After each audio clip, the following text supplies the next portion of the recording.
Welcome to Stoic Philosophy for Life. This is not just a place to listen to books, it's a space to feel them with your soul. Here, we illuminate your mind with timeless lessons. Awaken your inner strength, cultivate self-minded discipline, and guide your journey of personal growth. Every word is carefully chosen to reach what you're truly seeking: peace, clarity, and lasting transformation. If this feels like the place for you, hit subscribe and walk this path with us every single day. Now, put on your headphones, take a deep breath, and begin the journey of renewing your mind and your life. 9 Stoic keys that make you outsmart everybody else. Life does not ask for your permission to get difficult. The storms come whether you are ready or not. And often the first instinct is to talk, to vent, to complain, to explain. But the Stoics offer us a different path, one of restraint, one of inward fortitude, one of quiet power. Imagine this: a mountain shaken by wind, yet unmoved. That is the Stoic ideal. You do not shout your pain into the world. You do not advertise your struggles like a badge. Instead, you breathe, you observe, and you act. Epictetus said it plainly: men are disturbed not by things but by the views they take of them. So what if the pain is not what wounds you, but the meaning you attach to it? The world today celebrates expression, but not all expression heals. Sometimes it distracts you from growth. Sometimes it reinforces the identity of a victim rather than the resilience of a warrior. That project that overwhelms you, that betrayal that burned, speak less of it. Work through it. Let your actions become your voice. And let that voice say, I rose, quietly, completely. When you learn to hold your challenges with dignity instead of drama, you cultivate a rare kind of strength, the kind that speaks without words, the kind that commands without noise.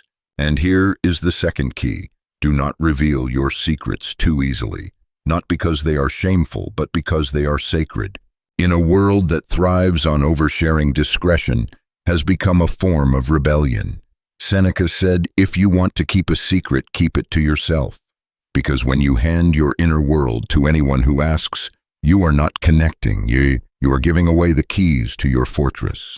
Your dreams, your fears, your rawest truths, they are not for everyone. Not because you do not trust people, but because you are learning to trust yourself first. Discretion is not coldness. It is wisdom. It says, I know the value of my thoughts. I do not need to prove my openness to feel connected. I do not need validation to feel real. I can hold space for my own truths. And ironically, it is from this place of inner self-trust that true intimacy grows. Because when you know who you are without needing to be seen, you finally meet others not in need, but in choice.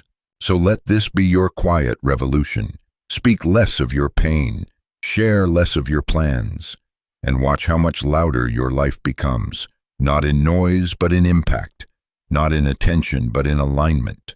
If you are still here listening, then perhaps, like me, you are done playing small to fit into noisy rooms. You are done diluting your power by scattering your story. You are ready to guard your soul, not with walls, but with wisdom. This is what it means to live from the inside out. To choose silence not out of fear, but out of confidence. To walk through fire and not need to shout, look, I survived. Because survival is not the goal. Mastery is. There is a moment, subtle but powerful, when someone misunderstands you. They twist your words. They doubt your motives. They fill in blanks you never wrote. And inside something rises, the need to explain, to justify, to set the record straight. But the Stoics ask, what if you did not? What if you allowed your actions to speak your results, to echo louder than any defense? Marcus Aurelius said, waste no more time arguing what a good man should be. Be one. That is not weakness, that is restraint, that is strength. Because explaining yourself to everyone is not clarity, it is a symptom of needing permission to be who you are. The truth is not everyone deserves your explanation.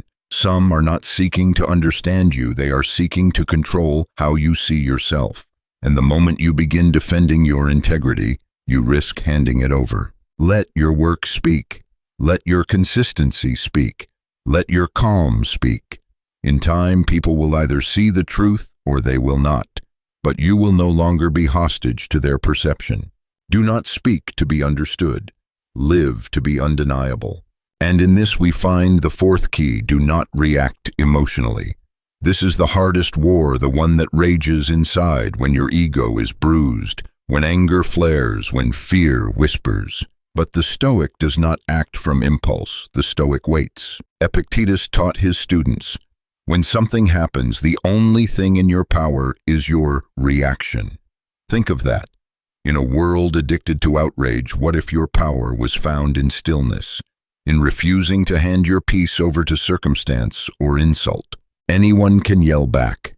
Anyone can slam a door. Anyone can let anger pilot their decisions. But few, very few, can pause, breathe, observe, and choose. That is the difference between being powerful and merely loud. The moment you react emotionally, you lose control, not just over the situation, but over yourself. You step out of the driver's seat of your life and hand the wheel to whatever emotion screamed the loudest. But you are not your rage. You are not your pride. You are not your fear. You are the observer behind all of them, capable of choosing another way. This is what makes someone unstoppable. Not that they never feel, but that they do not let feeling dictate direction. Next time something shakes you, do not move. Not at first. Let the emotion rise, let it crash like a wave, but do not ride it. Watch it. In that pause, you will feel a small space of clarity open. That is your freedom.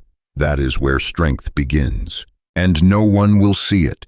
No one will cheer you for that internal victory. But those are the battles that matter most, the ones no one applauds but you. Because they make you dangerous, not because you dominate others, but because you can master yourself. If you are still listening, then you already know some of the strongest people are the quietest. Some of the most stable people once lived in chaos. And some of the wisest souls are not the ones who speak often, but the ones who respond rarely and with precision. So let go of the need to explain. Let go of the impulse to react. Win the invisible wars. Walk with calm. Move with purpose. And let your character do what your words never could. Most people spend their lives collecting friends, followers, contacts, circles, as if the size of your social orbit somehow proves the size of your worth. But the Stoics knew better. They understood that true strength comes not from the crowd around you, but from the clarity within you. Seneca wrote, "Associate with people who are likely to improve you, not people who make you feel popular, not people who flatter your weaknesses, but people who sharpen your edge, people who speak truth into your blind spots, people who walk with integrity when no one is watching." And those people are rare. So why do we chase quantity? Because it is easier. It is easier to be liked than to be known. It is easier to entertain the masses than to be truly seen. But here is the cost. When you surround yourself with too many voices, you drown out your own. You start living on borrowed standards, borrowed values, borrowed identities, until one day you wake up surrounded but disconnected, known but not understood. The Stoic does not fear being alone. The Stoic chooses solitude when needed, not as an escape, but as a return to real priorities, to real people, to real self. And this is where the fifth key comes alive. Do not make many friends. Make meaningful ones. Ask yourself, who in your life truly knows you, not your image but your intention, who holds you to your highest self even when it hurts, who challenges your thinking instead of just echoing your opinions. If you cannot name more than a few, you are not failing. You are focused. Because the point is not to be everywhere. The point is to be rooted somewhere real. And from that, we move to the sixth key: do not talk too much. This world is loud. Everyone is trying to be heard. Everyone wants to speak first, speak loudest, speak last. But the Stoic listens, waits, observes, because they understand words have weight. And when you throw them carelessly, you dilute your presence. Marcus Aurelius reminded himself, "Do not waste what remains of your life in speculating about others. It is not your business." How much energy have you lost to gossip, to over-explaining, to opinions you did not need to offer? Every word you speak costs you focus. Every conversation you enter shapes your attention, and attention is life.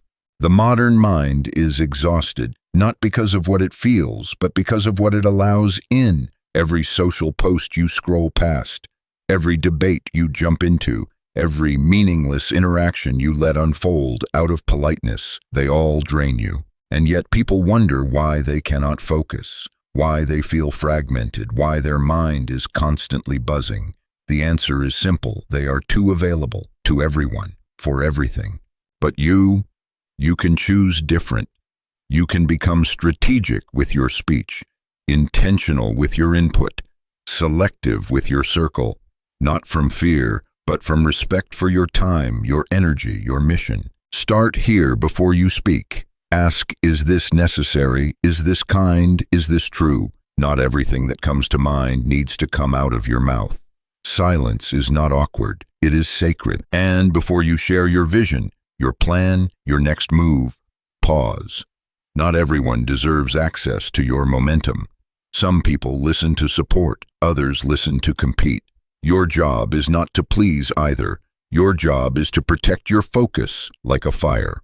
Because here is the truth: a diluted mind leads to a diluted life. But a focused mind, it becomes magnetic, powerful, free. If you are still listening, then you are probably not chasing noise. You are building something deeper, and you know that takes fewer distractions, fewer inputs, fewer shallow connections. So start pruning, start guarding your space like it matters, because it does. Your peace is not found in the crowd. Your clarity is not found in constant speaking. It is found in quiet, in quality, in choosing better, not more. So speak less, listen deeper, stand quieter. And when you do speak, may your words come not from ego, but from alignment, not to impress, but to impact. Let your life speak so clearly that your mouth barely needs to. There is a kind of power the world never sees. It does not announce itself. It does not demand attention. It does not post progress updates or seek approval. It moves silently, steadily, like a river cutting through rock, not by force, but by persistence. This is the seventh key. Do not let people know your next move. Why? Because your plans lose potency when they are scattered into the opinions of others. Because not every idea is ready to be exposed. Because some visions need darkness to take root like seeds. Marcus Aurelius never asked permission to be who he was. He did not campaign, he did not justify, he simply acted, and in acting he became undeniable. You do not need to prove your direction. You only need to walk it step by quiet step. Speak less of what you will do, and do more. Because here is the trap: when you tell too many people your plans, you create expectations. And expectations quickly turn into pressure, and pressure becomes performance. Before you know it, you are not building from clarity, you are building from anxiety. But when you move in silence, you reclaim your momentum. You make decisions from center, not from crowd noise.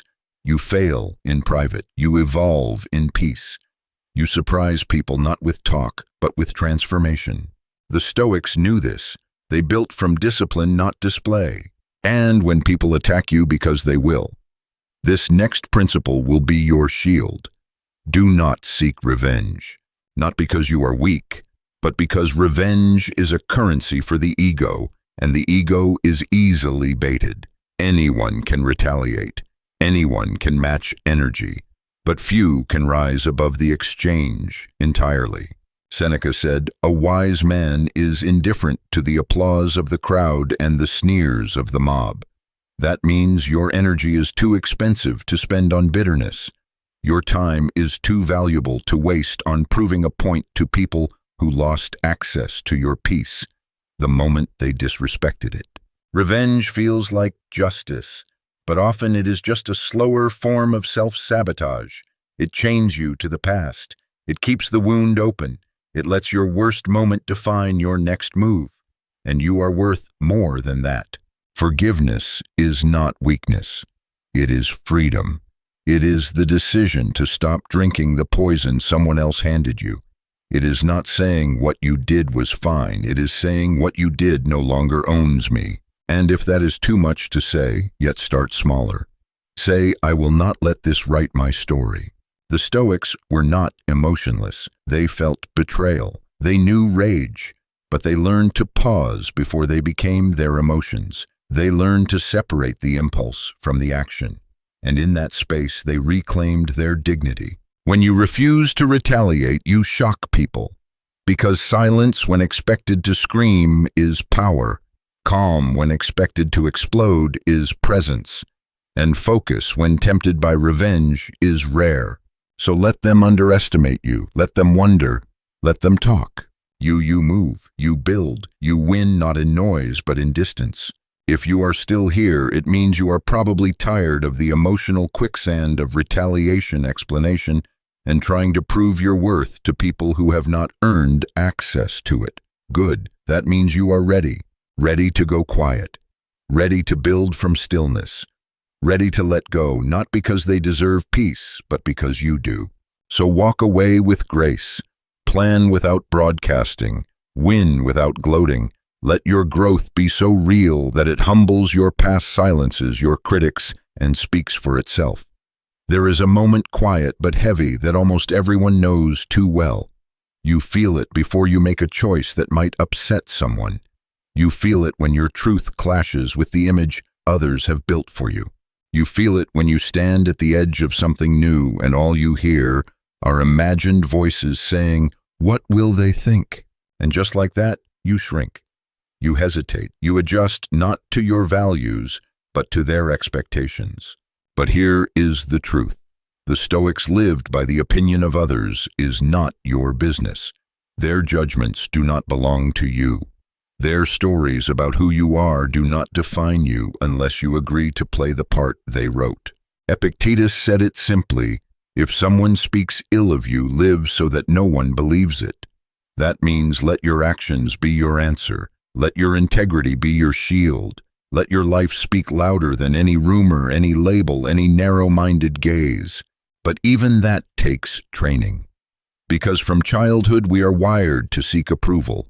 It is biological. Belonging once meant survival. To be cast out of the group was dangerous, so we adapted. We learned to smile when we were hurting. We learned to agree when we disagreed. We learned to fit in even when it meant leaving ourselves behind. Now as adults, that instinct still whispers in us, be careful, do not offend, stay acceptable. But acceptable to whom, and at what cost? The Stoics urge us to confront this illusion. They remind us, you were not born to be a reflection of someone else's comfort. You were born to become something real, and real is often uncomfortable. Here is the paradox. The more you chase approval, the less you truly belong. Because what they accept is not you, it is the version you curated to avoid rejection. But when you stop chasing that illusion, something shifts. You move differently. You speak with clarity. You choose with strength. And slowly you begin to realize what they think has nothing to do with who I am. Marcus Aurelius wrote, I have often wondered how it is that every man loves himself more than all the rest of men, yet sets less value on his own opinion of himself than on the opinion of others. He saw the absurdity clearly. We trust strangers with our worth. We hand the steering wheel of our lives to people who barely know us, or worse, do not care to. And in doing so, we forget what freedom even feels like. Because true freedom is not doing whatever you want. It is becoming unshakable in who you are. It is living by principle, not popularity. It is making decisions because they are right, not because they are liked. But this kind of freedom is not given. It is earned through discomfort, through solitude, through the discipline of questioning your every need for external validation. Start here the next time you feel the need to justify your choice. Pause. Ask yourself, do I believe in this decision? If the answer is yes, that is enough. You do not owe a speech. You do not owe a performance. You owe yourself alignment. And when the judgments come, because they will let them, let people misunderstand you. Let them fill in the blanks with their own projections. That is not your burden. That is their lens. Because no matter how pure your heart, how clear your intention, someone will always find fault. And if you live to avoid that, you will spend your entire life editing yourself into invisibility. You were not made for that. You were made to be a force, not reckless, but resolute. Not arrogant, but unbothered. Not loud, but immovable. That is Stoic power, not the absence of emotion, but the refusal to be ruled by it. Not the absence of judgment, but the refusal to be shaped by it. Here is something most people never consider. The opinions you fear most often come from people who are not even free themselves.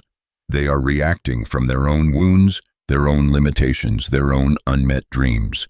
And you are just a mirror. So why fear the reflection? Why hand your peace to someone who does not even own theirs? Let them talk. Let them assume. Let them wonder. You focus. You execute. You grow. Because here is what happens when you stop caring what others think. You become magnetic. You become decisive. You become trustworthy, not because you please everyone, but because you are consistent. And consistency builds credibility, not with everyone, but with the ones who matter. If you are still here, still listening, then like me, you have probably wasted too much time shaping yourself to fit into rooms that never saw your value in the first place. Maybe you are tired of explaining, tired of performing, tired of living in reaction to people who do not walk your path. Good, that means you are ready. Ready to move differently, to speak only when it adds truth, to act only when it adds integrity, to listen not for applause but for alignment. So start letting go not of people, but of your attachment to how they see you. Let go of your need to be liked, understood, approved. And in that space, let something stronger take root, inner authority. The voice that says, I trust myself. The voice that says, I walk in purpose, not performance. The voice that says, I will not betray myself to belong to others.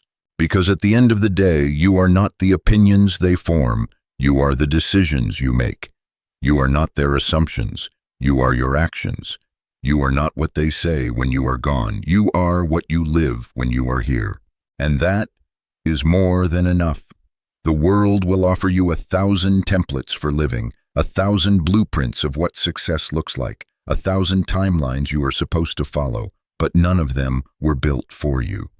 None of them know your mind, your values, your silent wars.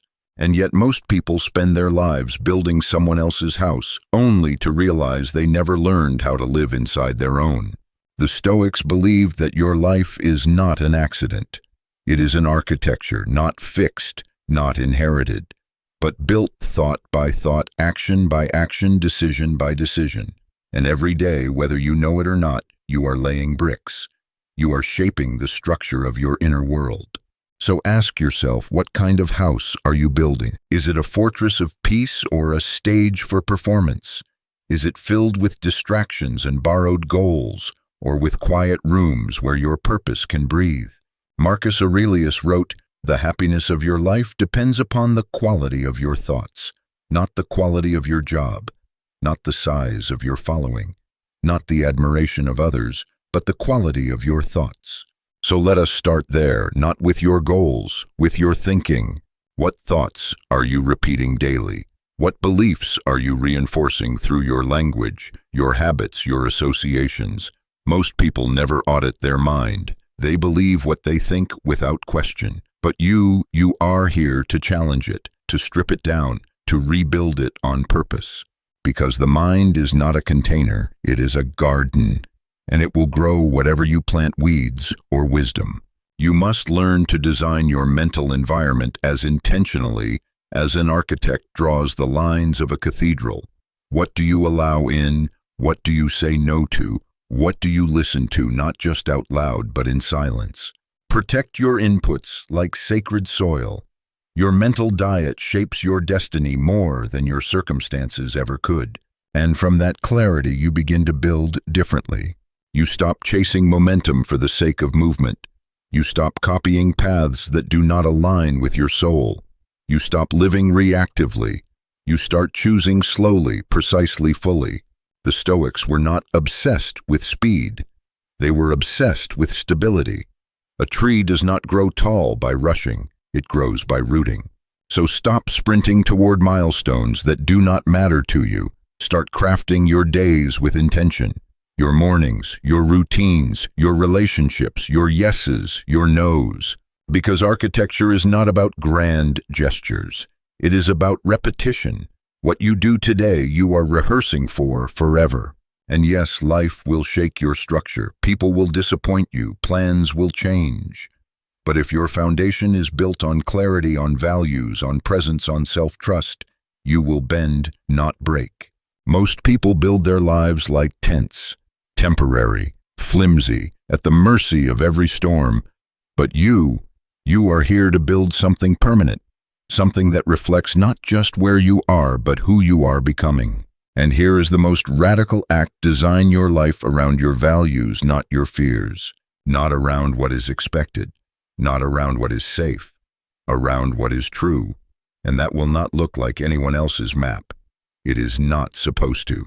If you are still listening, you probably know that the life you were handed is not the life you were meant to live.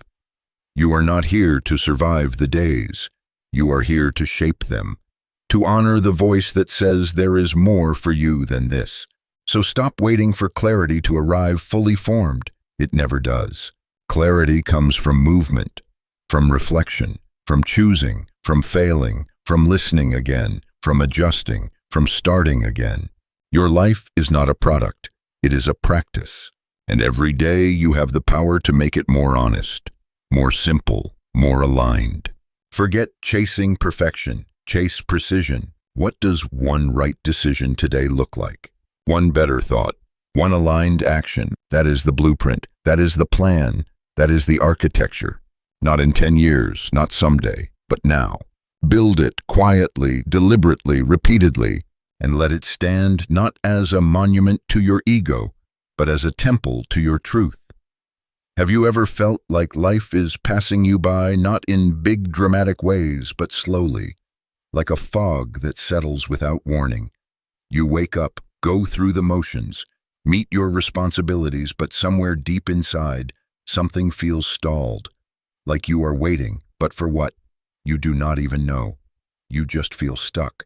Not broken, not hopeless, just stuck. Like your mind is running in circles and your body is following routine, but your soul is whispering, this is not it. That feeling of silent stagnation is one of the most dangerous because it does not always hurt loud enough to provoke change. It just wears you down. The Stoics were intimately familiar with this sense of drift. Marcus Aurelius wrote about it often, the temptation to coast, to postpone, to let inertia carry you instead of choosing your direction. But he reminded himself, do not waste what remains of your life in guesswork. And more importantly, you have power over your mind, not outside events. Realize this and you will find strength. That is the key. When you feel stuck, it is rarely the world that has stopped. It is your mind that has entered a loop. You keep waiting for something outside to shift, for a sign, for a lucky break, for the right time. But what if movement begins before clarity arrives? What if the cure for stagnation is not certainty, but motion? The Stoics would say, stop waiting for the perfect choice. Choose, and then choose again. Let me tell you a story.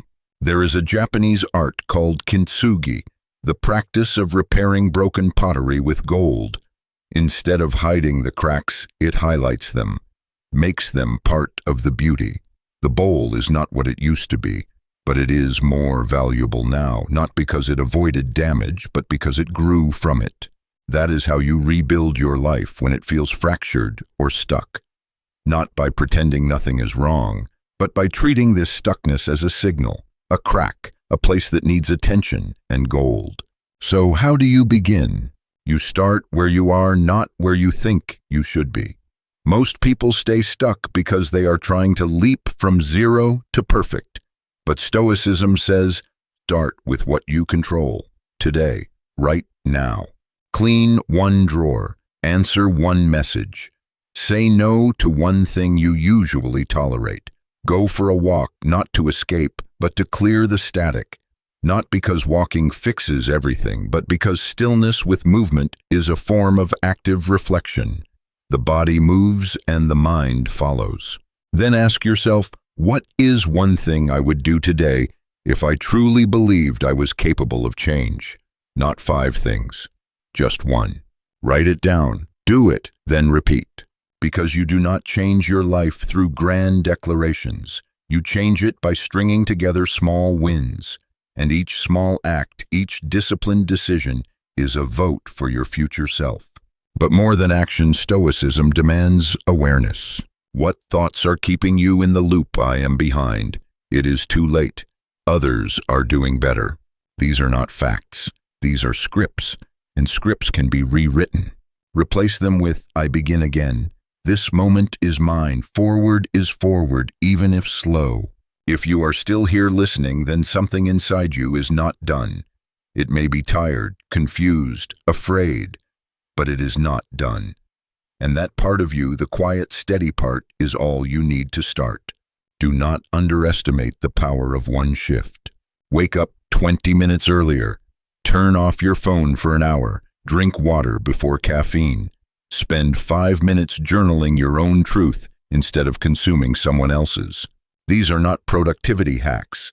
They are acts of reclaiming your attention, your agency, your rhythm. Because when you feel stuck, you do not need to push harder. You need to return home to yourself. You are not lazy. You are distracted. You are not lost.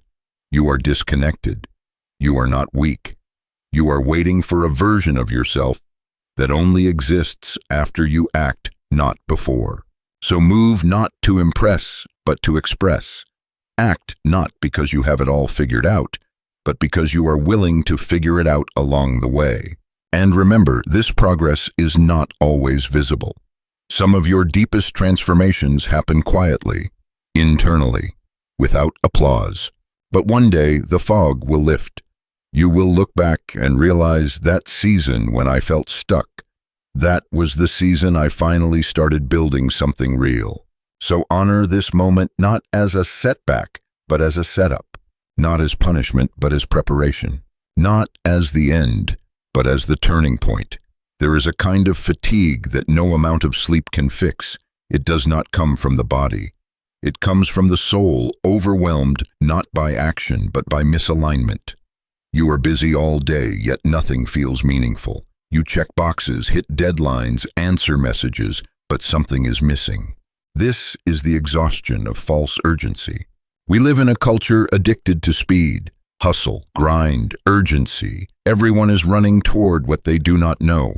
But to slow down, that feels like failure, like laziness, like being left behind. But what if the opposite is true? The Stoics understood this long before smartphones and schedules filled with noise. Marcus Aurelius, Emperor of Rome, wrote in his Meditations, "If you seek tranquility, do less." And he did not mean laziness, he meant essentialism. He meant stop scattering your energy. Stop living as if time were infinite. Stop pretending your worth is tied to your pace. He meant slow down, to wake up. Because being busy is easy. But being present, that is discipline, that is art, that is power. Most people are not overwhelmed because they are doing too much. They are overwhelmed because they are doing too much that does not matter.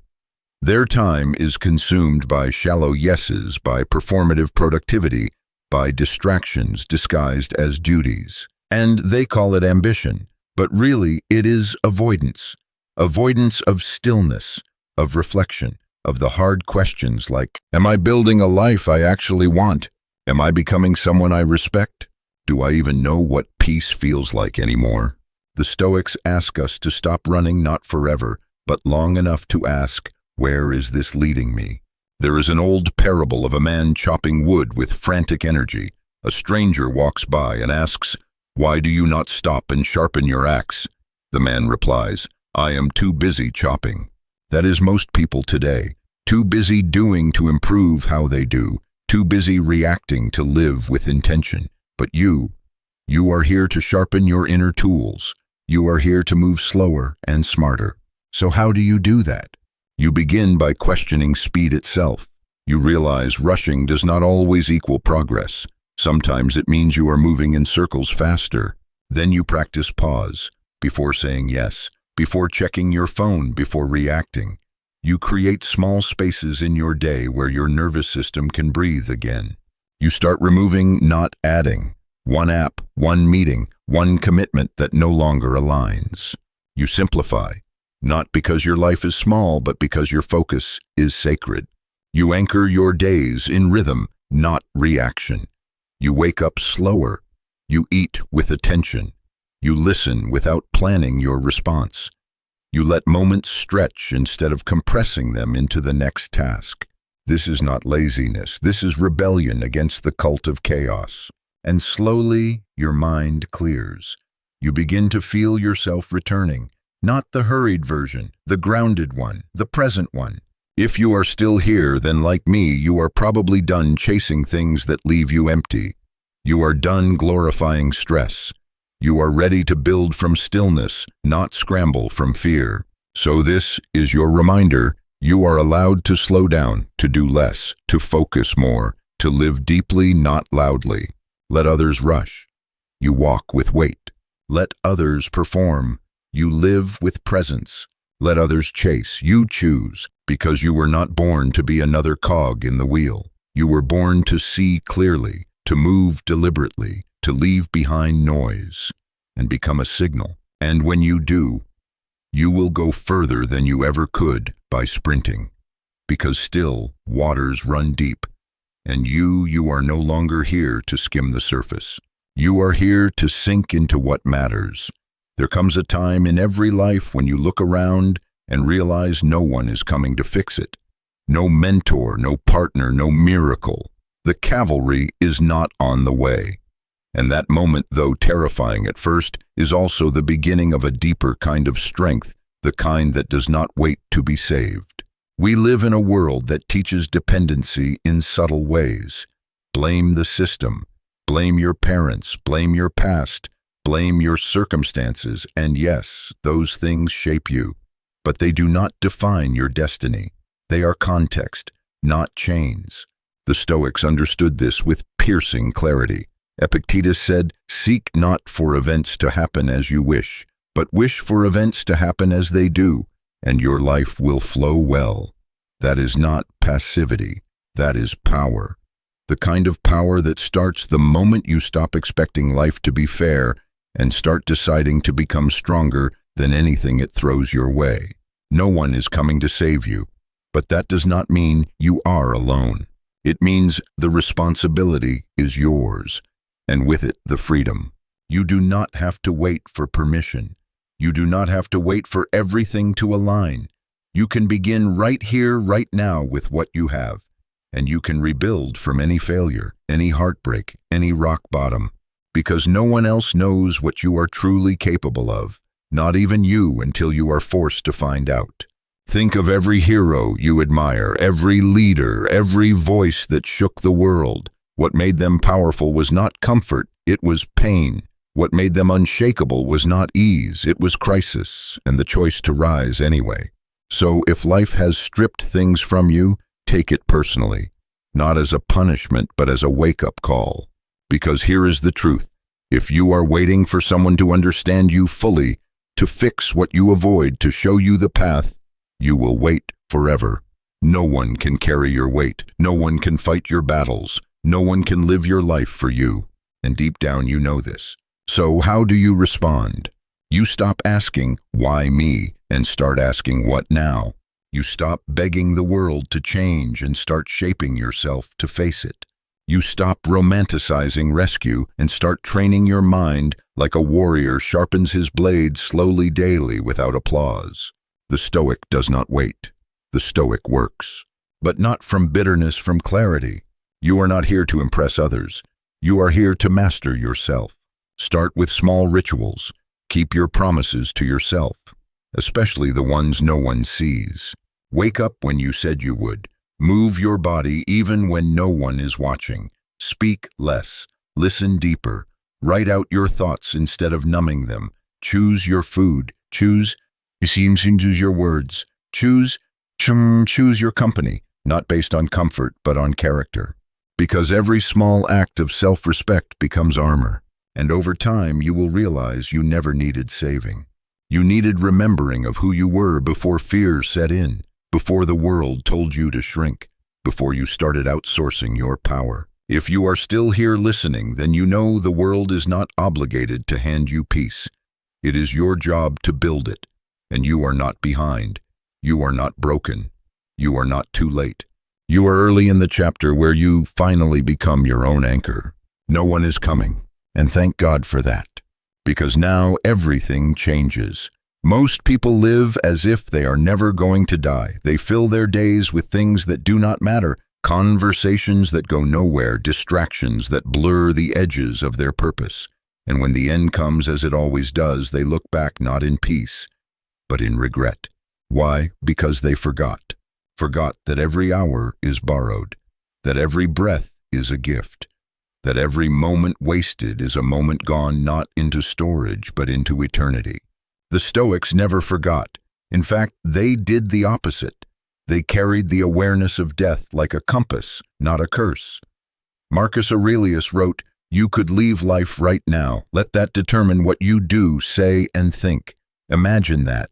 Imagine living with that sentence carved into your mind, not to scare you, but to sharpen you.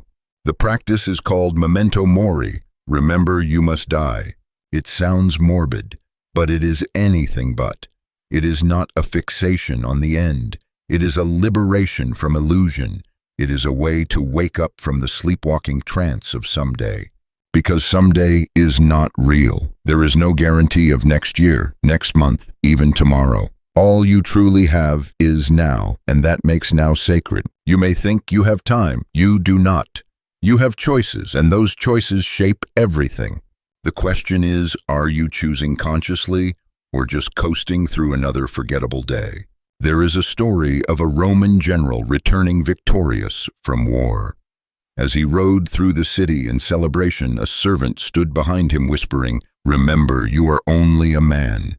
Remember, you too will die," not to humiliate him, but to humble him, to protect him from ego, from distraction, from the illusion that glory or failure defines his worth.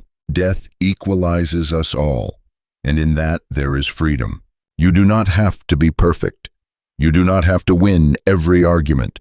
You do not have to carry grudges for a lifetime, because none of us are here for long. So why waste this limited time pretending, performing, postponing? The awareness of death is not a reason to panic. It is a reason to prioritize. You say you want to write the book, then write one paragraph.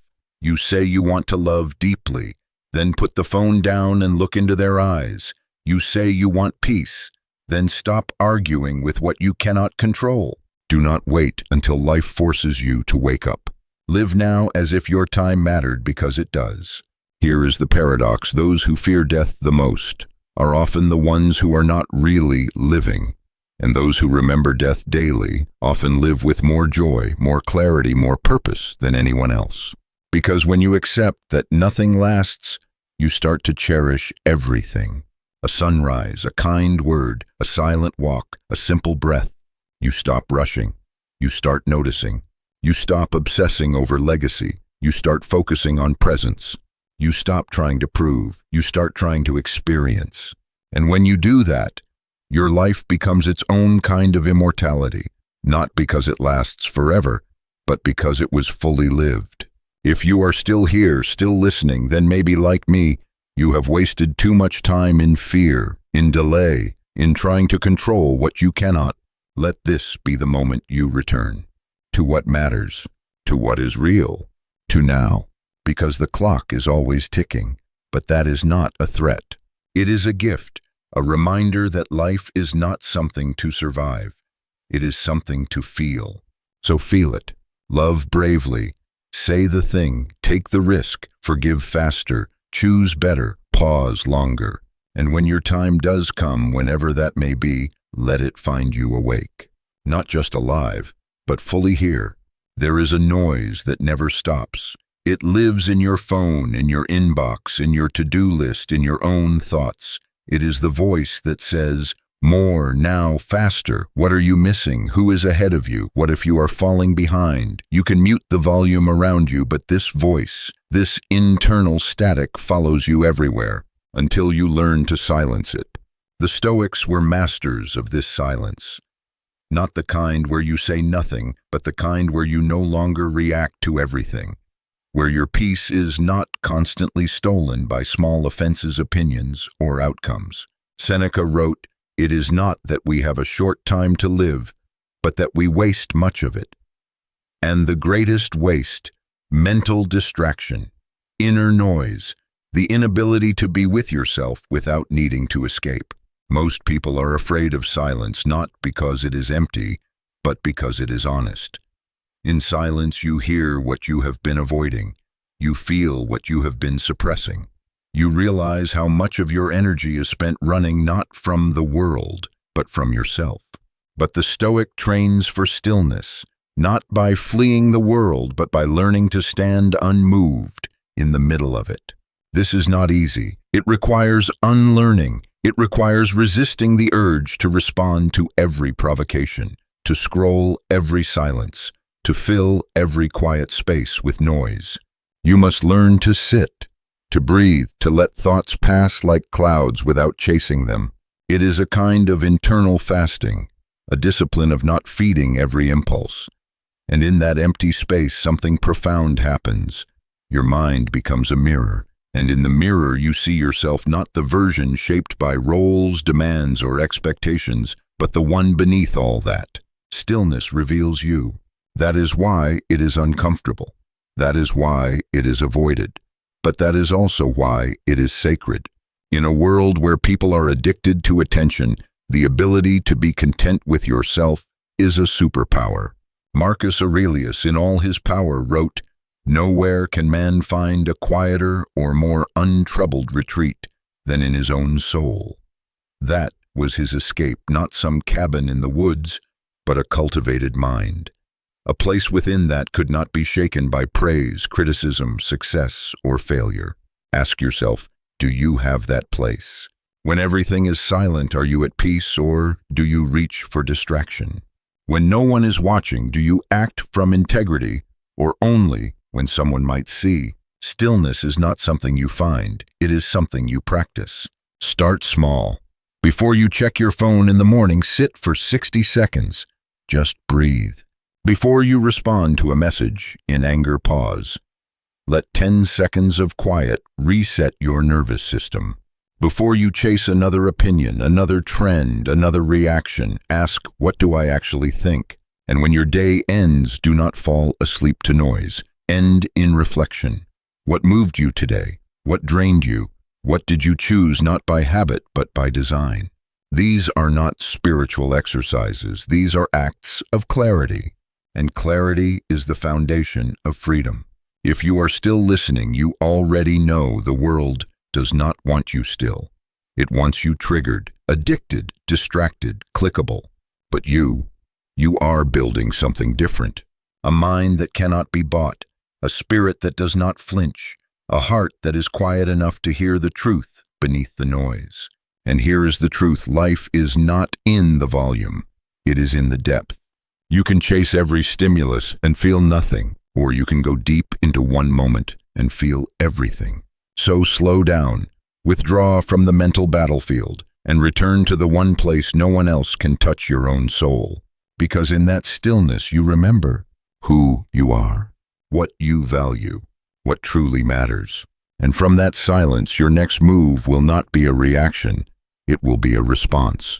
Not noise, but knowing. Not escape, but return.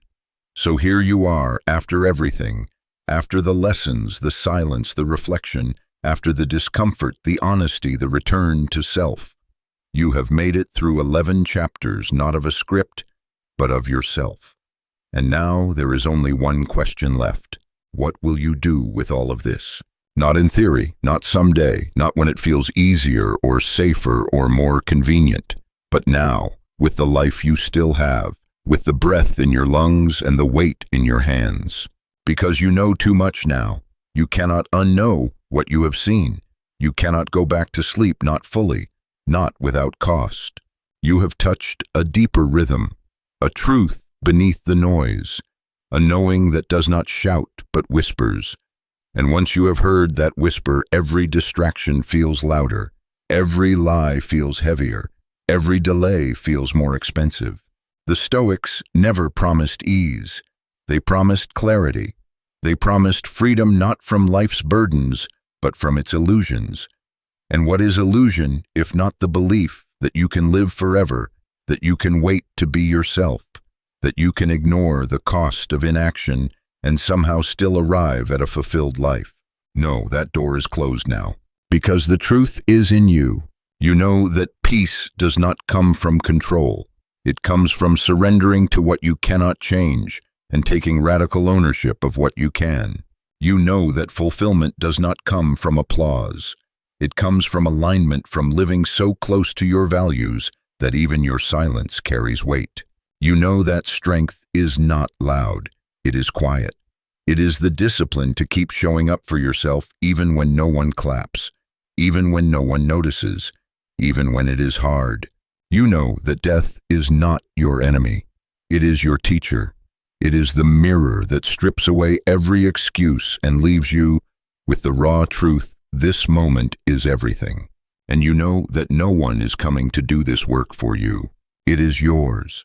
And that is not a burden. It is a blessing, because it means your freedom is not held hostage by anyone, not your past, not your trauma, not their opinions, not even your own doubts. You have the power, right now, not to control life, but to meet it fully, courageously, consciously. So if you need a sign to begin, this is it. Not because you have all the answers, but because you are finally done hiding from the questions. Not because you feel ready, but because you are finally tired of waiting. And when it gets hard, as it will remember this, you were not built to coast.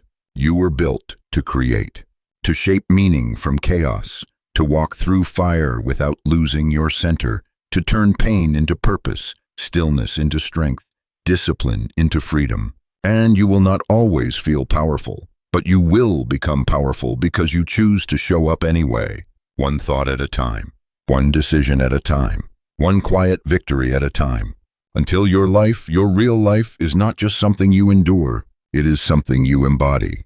If you are still here, then you know this truth as deeply as I do. The world does not need more noise. It needs more people who are awake, who walk with depth, who speak with clarity, who love without performance, who lead by example not for approval, but because their soul refuses to do anything less. You are one of them. Live like it. Walk forward. Build what matters. Let your presence be your protest. Let your values be your compass. And let your life, not your words, be the final proof. You have one life. Make it undeniable. If this message stirred something in you, don't let it fade. Write one thing down that you'll start doing this week. 2025 doesn't magically change anything you do. And your future begins the moment you decide to move, even just a little.